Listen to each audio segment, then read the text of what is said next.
Thank you, everyone, for coming out today. Really appreciate it. I'm honored to be here with Brenda Kupchik, first select woman here in town, Brian Farnham, running for state representative, and Laura Devlin, part of the tallest ticket in the history of the state of Connecticut. Brenda's done a terrific job here with Fairfield. She's going to speak in a few minutes, and I'll kick it off, and we'll take Q&A at the end. We want to talk about affordable housing. And I'll start by saying this is not a partisan strategy. This is not against affordable housing. And I feel very, very strongly that we need to do a better job in Connecticut of providing it. This is more about a bill referred to as 830G that simply hasn't worked. I grew up in New Haven. My dad went to Hill House High School in New Haven. And I can remember, I believe it was 1970, he walked in my bedroom, he said, "We're moving." I didn't want to move. We had a 3-family house. We lived on the first floor. My grandparents lived on the second floor.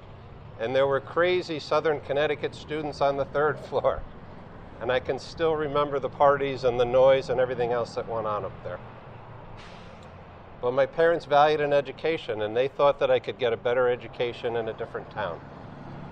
So they looked at the towns across Connecticut, and the ones that they could afford that had the best education, they picked North Haven High School.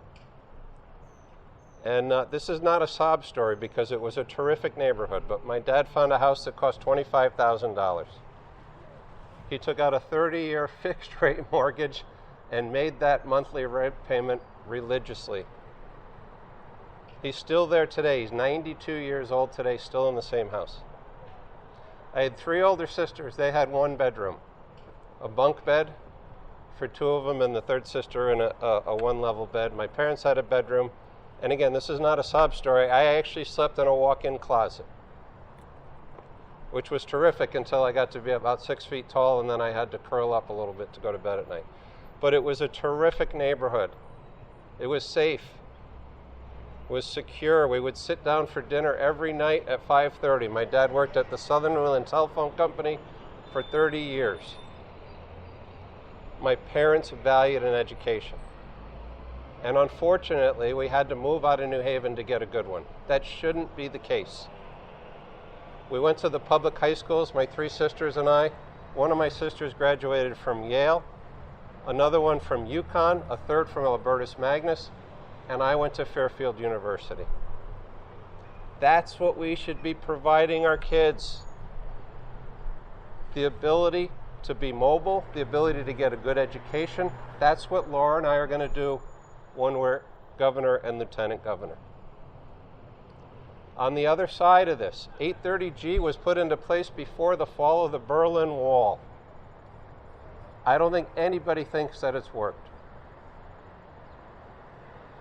They don't count developments. Brenda will talk about it a little bit more. Before 1990, I believe the developments don't count. Senior citizens in affordable housing only count as half a person. It makes no sense. There's still over 100 towns that don't comply with 830G. So this is not about a non-focus on the issue. It's about not allowing developers to come into a town and have unilateral say over putting buildings up like we can see behind us. We need to get back to local control. We need to incent towns to build affordable housing. The stick approach that Governor Lamont has tried to use is not working. Right now, the only recourse is we threaten to take funding away for transportation from towns that don't comply. When Laura and I are up in Hartford, we're going to use the carrot approach. We're going to work with the communities. We're going to work to expand the amount of affordable housing. We're going to do it in a collaborative way. One size does not fit all. Every town is different.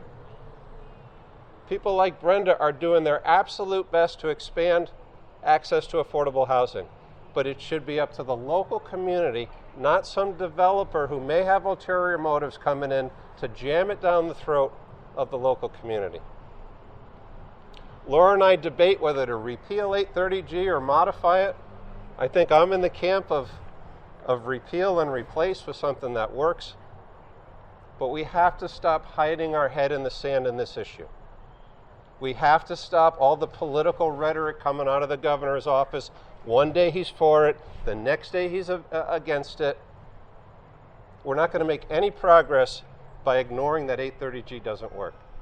We're going to work together, we're going to work with the selectmen, we're going to work with the House, and we're going to come up with a better solution that not only protects people's most valuable asset, but also provides the affordable housing that people in some of these areas and across the state absolutely deserve. It's a big issue. We're not taking it lightly. I'm going to introduce you now to my resident expert on 830G, Laura Devlin. Thank you. Hi, everybody. I couldn't agree more with what Bob outlined this afternoon. You know, since I joined the legislature 8 years ago, I have put in bill after bill, as has my colleague in the past, Representative Farnan, and Senator Fazio as well. And the impact or the increase in affordable housing is so negligent over the 30 years that this legislation has been in place. And as Bob said, it's not about not wanting affordable housing. It's about a one-size-fits-all approach and not having local control. One of the unique aspects of our state are the 169 unique towns and cities that we have. Each is different. Each has its own characteristics and its own charm. Personally, I believe the colonial charm and the history of the town of Fairfield, for example, is an economic development asset for our state. But then we see developments like this one over here, and let me tell you, market rate apartments for that building for a 3-bedroom are over $7,000. A 2-bedroom is over $6,000, and a 1-bedroom is over $3,000. What the Affordable Housing Statute also doesn't do is try to incent home ownership, which is so important. Because if we want to lift people up and help them create intergenerational wealth, we really need to be able to focus on how can we incent home ownership. And diversity of housing stock is really important. But this is failed legislation. We have looked at multiple types to change it. But I do want to introduce, am I introducing? Sure, I forgot Ryan, Senator Fazio. Oh, and Senator Fazio, who actually joined us a couple of days back in New Canaan, where we talked about this issue at length. But our first selectwoman, Brenda Kupchak, was not only the ranking member on the Housing Committee, she served on that committee for the 10 years that she was in the legislature. And I have to tell you, as did Senator Wong, who was also the ranking member from the Senate, and the amount of work that they had to put through to get minuscule changes into that law is unbelievable. We can do a lot better, but I think Brenda can share some more insights with you. Do I need that?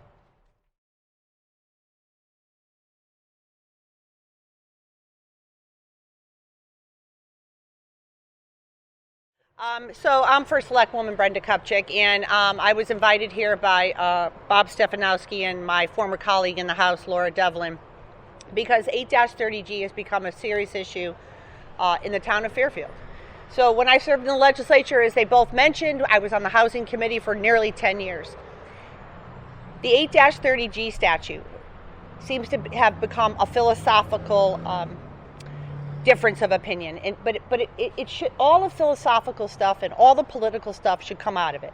Just look at the data. Just look at the raw data.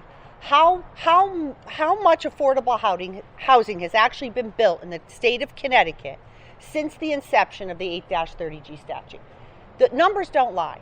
So you simply need to look at the numbers.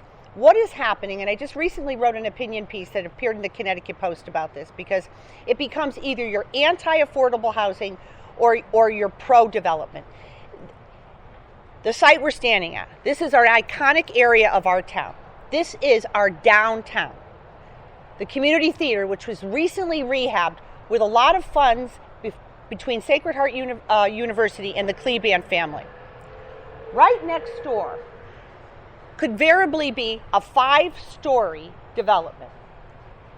It doesn't fit into the downtown. We've tried to have discussions with the developer about building something that fits into this downtown. Developers don't need to have conversations with First Select people or with planning and zoning because they have the 8-30G statute. They can build whatever they want, however they want, as long as they just add a few pieces or few units of affordable housing and a ton of market rate housing. The town of Fairfield, drive around this town, look outside. There is so much traffic in this town as it is. We would have to literally add 6,000 more units to be able to reach what we need for the smaller amount for affordable. The statute simply doesn't work. The town of Fairfield has over 200 units that were built before the statute was enacted because the First Select woman, the only other woman who served the town of Fairfield, believed in affordable housing and actually developed it before the statute was written. She actually was the person and the principal organizer starting Operation Hope. So the town of Fairfield was proactive over 30 years ago. And because of being proactive, we're being penalized, and none of those units count under the statute. That doesn't make sense. No one can explain it in Hartford why it's like that. No one can explain why those units don't count. Nor can they explain why a senior citizen on a fixed income counts as a half a point toward affordable housing. So if the town of Fairfield builds senior affordable housing, a unit, and they build a family unit, the family unit counts as a full point, the senior counts as a half a point. Somebody needs to explain why that is. It simply doesn't make sense. Affordable housing is affordable housing. So I personally think that we have a whole lot of work to do on this. I welcome anyone who is willing to work on it with me and all the other Fairfield County leaders who are basically under siege, trying to protect their communities and make sure we have some say in how our communities are developed and actually be able to develop our own affordable housing that is 100% affordable and isn't tied to a bunch of market rate units. So I'm happy that Mr. Stefanowski is here to talk about this issue. Anytime anybody wants to talk about this issue, I am 100% willing to do so too, because honestly, it's really putting the town of Fairfield in a bad position that we have zero control of how our town is going to be moving into the future. Thank you. Thank you, Brenda. So finally, one of the people who has proposed legislation to try to solve this problem, Senator Ryan Fazio. I'll ask Ryan to come up and say a few words. Thanks, Bob. So our ticket is here with a very clear message today. Let's protect local control of our communities. Let's change 830G.